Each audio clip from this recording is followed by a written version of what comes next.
Dhallywood superstar Shakib খানের তুফান সিনেমাটি গেল ঈদে প্রেক্ষাগৃহে মুক্তি পেয়েছে। ছবি মুক্তির আগে প্রকাশ্যে আসে তুফানের একটি পোস্টার, যেখানে এলোমেলো চুলে সিগারেট হাতে দেখা যায় সাকিব খানকে। ভক্ত মহলেও নায়কের এমন বিধ্বংসী লুক বেশ প্রশংসিত হয়। এরপর মুক্তির অপেক্ষায় থাকা নায়ক সিয়াম আহমেদের জঙ্গলি সিনেমার পোস্টার প্রকাশ পায়, যেখানেও এই নায়ককে সিগারেট হাতে দেখা যায়। পরপর দুটি সিনেমার পোস্টারে সাকিব ও সিয়ামের এমন ধূমপান উদ্দেশ্য প্রণোদিত বলে মনে করছেন ধূমপান বিরোধী একটি সংস্থা। তারা মনে করছেন এইসব তামাক কোম্পানির পৃষ্ঠপোষকতায় করা হচ্ছে। সম্প্রতি স্টপ টোবাকো বাংলাদেশ নামে সংস্থাটি সাকিব খান ও সিয়ামের ধূমপানের পোস্টার প্রকাশ করে লিখেছেন, বাংলাদেশের আইনে চলচ্চিত্রে ধূমপানের দৃশ্য প্রদর্শনের বিধিনিষেধ থাকলেও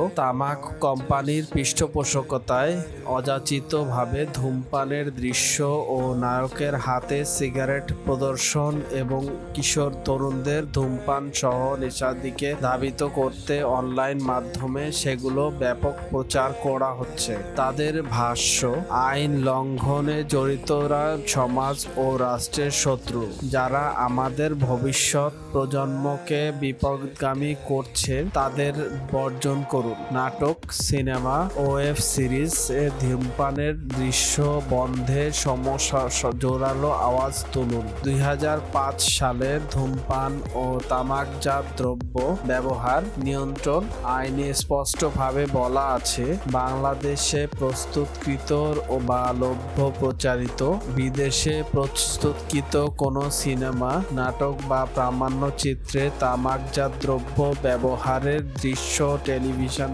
রেডিও, ইন্টারনেট, মঞ্চ অনুষ্ঠান বা অন্য কোনো গণমাধ্যমে প্রচার, প্রদর্শন বা বর্ণনা করবেন না বা করাবেন না। ডেইলি এন্টারটেইনমেন্ট আপডেটের এমন আরো ভিডিও পাতে আমাদের চ্যানেলটি সাবস্ক্রাইব করে রাখুন।